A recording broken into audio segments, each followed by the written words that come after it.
France, the only country that allows you to add mistresses to your family cell phone plan. As the country begins to reopen after the pandemic lockdown, one of the things officials are insisting on is that everyone must keep their face covered in public.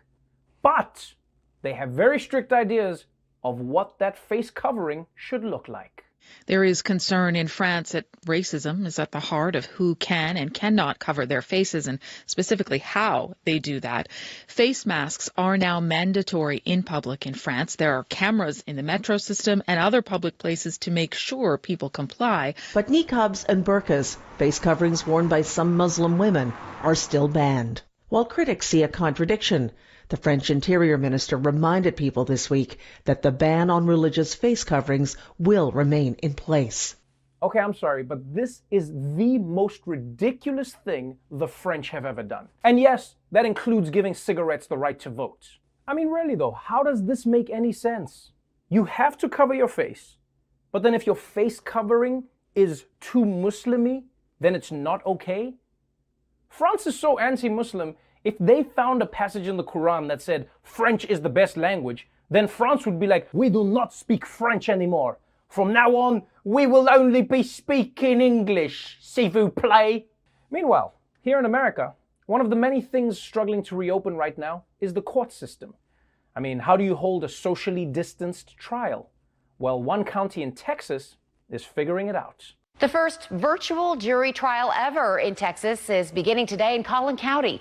It'll be a civil case where the decision is non-binding. Jurors and the parties involved will take part remotely online. Collin County Judge Emily Miskell says a lot more time and research is needed before we see any criminal trials conducted this way. Yes, in Texas, they're now holding trials over Zoom. And this is either the best or worst idea in history. Because on the one hand, at least now you get to do jury duty from home. But on the other hand, I don't know if I want my fate decided by someone who was secretly watching Netflix in another tab. What? Oh yeah, she definitely fed her husband to the tigers. Also, it's going to be pretty awkward when a lawyer is trying to deliver an impassioned speech and someone's baby interrupts in the background because they forgot to mute their Zoom. Ladies and gentlemen of the jury, just take a moment to think about this horrific crime.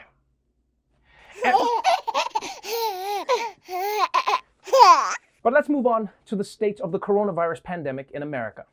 As always, there's good news, there's bad news, and then there's news that just seems to come out of nowhere. The good news is that the curve is flattening and increased testing is helping officials track the disease. The bad news is that the US death toll is still climbing towards 100,000, and because of the virus's long incubation period, it'll be weeks before we know if states have opened too soon or not. And today's out of nowhere news is that a new study has found that additional symptoms of COVID-19 may include delirium, confusion, and agitation. And guys, I'm sorry, man, but this is now way too many symptoms for one disease. Like, how many is it now? Corona symptoms are like members of the Wu-Tang Clan. You think you know all of them, then you find out about another one you had no idea existed.